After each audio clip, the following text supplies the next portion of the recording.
Alors nous pouvons nous demander si, en tout cas, la démocratie est-elle nécessaire? Bien sûr, la démocratie, elle est nécessaire parce qu'on ne peut pas imposer à un peuple les dirigeants qu'il ne veut pas. C'est-à-dire, il faut arriver à choisir ses propres dirigeants, ses propres députés, ses propres gouverneurs, présidents de la République et consorts, pour se dire, voilà, celui-ci, c'est à qui nous avons confiance. Mais est-ce que tout le peuple du monde ont droit à la démocratie au même moment ou à la même période? C'est de là où maintenant il y a un questionnement, parce que tous les peuples ne se sont pas développés de la même manière. La démocratie, elle est nécessaire lorsque le peuple comprend quelle catégorie de dirigeants il a besoin. Mais si le peuple ne comprend pas cette catégorie de dirigeants qu'il a besoin, c'est dès lors bien évidemment que la démocratie ne passe pas. C'est-à-dire, il faut du temps pour que le peuple accède à cette démocratie-là. Si le peuple doit se choisir ses propres bourreaux, c'est-à-dire des gens qui le volent, les gens qui le pillent, les gens qui les rendent pauvres, misérables, et consorts qui ne font absolument rien pour lui, mais que le peuple continue à voter pour eux, soit parce que ces dirigeants ont donné des corruptions, ont donné à manger, ont donné de l'argent, ont donné ceci ou cela, le peuple à ce niveau n'est pas encore mûr pour la démocratie parce qu'il ne sait pas encore en qui faire confiance. D'où, en ce moment-là, il faut une option qui est très importante. C'est dès lors qu'on parle de la dictature patriotique, c'est-à-dire avoir un dirigeant qui est capable d'apporter un éclaircissement sur ce qu'un dirigeant doit faire pour son peuple. C'est-à-dire, quand il récolte de l'argent du trésor public, qu'est-ce que cet argent doit faire pour le développement du pays?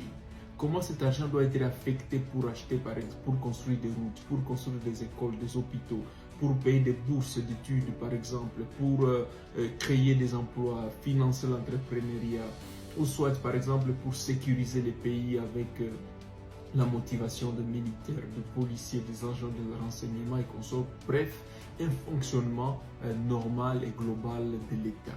Alors, lorsque maintenant on a un dirigeant qui montre ça à son peuple pendant 5 ans, 10 ans, 20 ans, c'est dès lors maintenant qu'on peut dire, voilà, ce peuple peut maintenant aller à la démocratie pour voter. Dans les cas contraires, la démocratie peut être destructive, c'est-à-dire elle ne permet pas au développement du pays parce que les gens ne sont pas encore capables de comprendre pour qui voter. Il y a des politiciens qui viennent par exemple et qui disent « Votez pour moi parce que je suis de ta communauté, parce que je suis de ta tribu, de ta race, de ton ethnie. » Et que tu votes celui-là à cause de ça, cette démocratie ne passe pas encore.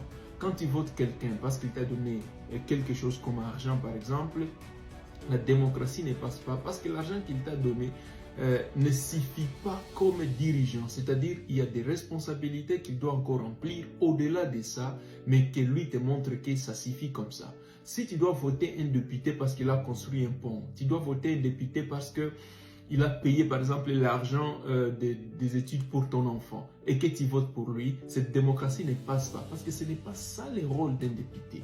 Ce n'est pas ça le rôle d'un président, ce n'est pas ça le rôle d'un gouverneur, ce n'est pas ça le rôle d'un conseil municipal. D'où la compréhension de ce qu'on doit faire, ça doit prendre du temps, ça doit être un processus. Malheureusement, il y a beaucoup de peuples qui sont partis en besogne, dans la démocratie. C'est le cas par exemple de notre pays, la République démocratique du Congo, qui vient de faire un exercice électoral depuis déjà un certain temps, où les gens continuent toujours à voter pour leur bourreau, n'est-ce pas? Alors là maintenant, ça devient une démocratie destructive parce qu'après avoir voté, les gens finissent toujours par regretter pourquoi nous avons voté pour celui-ci. Mais quand la campagne recommence encore, les mêmes personnes reviennent encore et trompent de la même manière et les gens les font encore confiance. D'où vraiment il faut une certaine dictature patriotique qui doit redresser la mentalité des gens, faire comprendre aux gens quelle catégorie de dirigeants ils ont besoin.